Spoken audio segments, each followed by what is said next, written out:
siin materiaalses maailmas kõik on poliitiline. Isegi õige motivatsioon on taga puhas armastus, vaimne armastus, siis on ka kõik poliitiline. Selles mõttes poliitiline, et vastad ajale kohale tingimustel, leiad õiged sõnad, õiged meeleolud, et ei tekiks raassa-paasat, nagu ma olen rääkinud, eks, maitsete segamist, et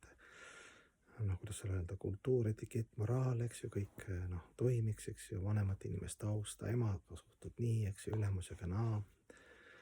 lastega nii ja naa, eks ju, kõikidega nagu omamoodi nagu poliitiliselt püüad leida nagu seda armastusenergiat, aga siis on olemas nagu selline teemalik poliitiline energia, kus sa tahad kõike ekspluateerida ja seal sa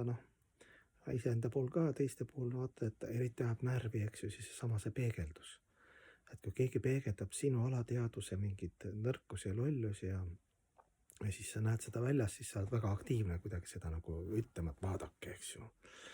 Või siis jumal teeb vahest nii, et elu, saatus ja karma, et kõrva häälega ütled midagi, taod vastu rinda, siis homme oled ise selles seisundis, eks ju, mida sa võib-olla põlgasid. Neid kogemusi on ka kõigil, eks ju. Ja siis poliitikud maailma, siis see väike protsent madalate omadustega, aga karma järgi ometi lubatud inimesi, enamus rikkad poliitikud ja võimu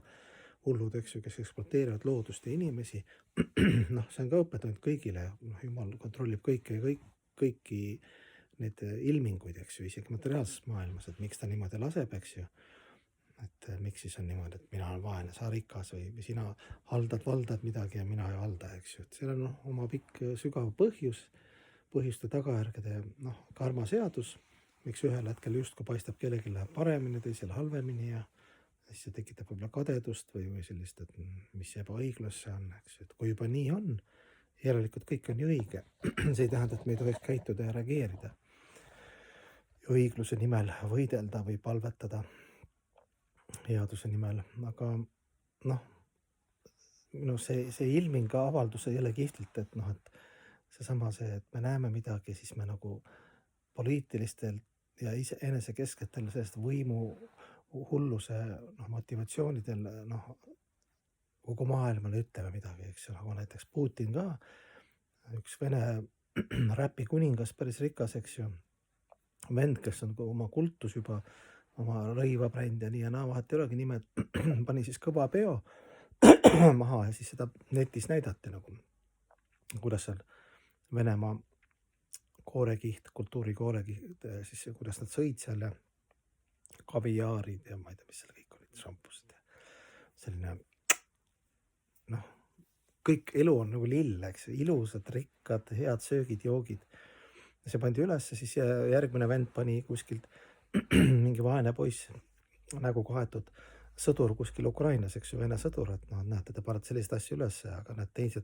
teised siin noored on lahinguväljal, eks ju, külma ja surmaga silmitsi.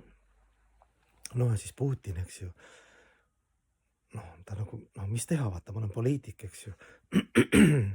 kuidagi tuleb reageerida, seal tuli niisugune meelepaha, siis ta nagu võttis sellel hip-hopi vennal ja teiste seal kõik tiitlid ära, riiklikud autosude tiitlid võttis ära, karistas neid. Putin, kes on askeet number 1, kes on elanud vaesuses, kasinuses ja hoolinud rahva, kõik andnud teistele, siis kogemata dokumentaalfilm, et Putin on üldse vist kõige rikkam mees, mis miljardid seal liiguvad, mis majad, mis naudingud, ma kujutan ette, et minusugune vend isegi ta ei oska nagu neid standarde välja mõelda. Aga siis poliitikuna ta pidi reageerima, nagu meie reageerime, et sina patune, miks sa nii teed?